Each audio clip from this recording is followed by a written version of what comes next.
Hello everyone, welcome back to another episode of Webtech Tutorial.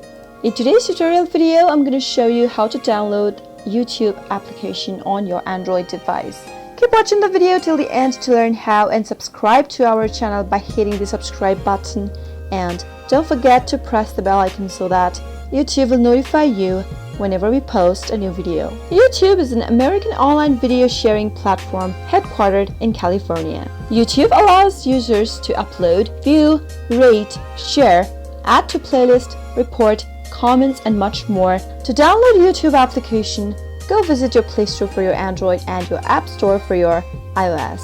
In the search box, type in YouTube and search. This was the app we are looking for. If you don't have the app on your device, you'll be able to see an install button in green. Simply tap on the install button and download it onto your device.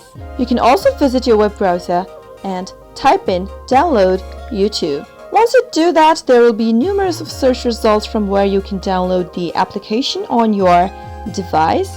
After it is downloaded onto your device, your application is ready to use. That is how you can download YouTube application on your mobile phone. I hope the tutorial was helpful to you. If it was, go ahead and give it a thumbs up. Feel free to comment down below in the comment box if you have a question or a feedback for us. I'll be back soon with more tutorial episodes. Goodbye till then.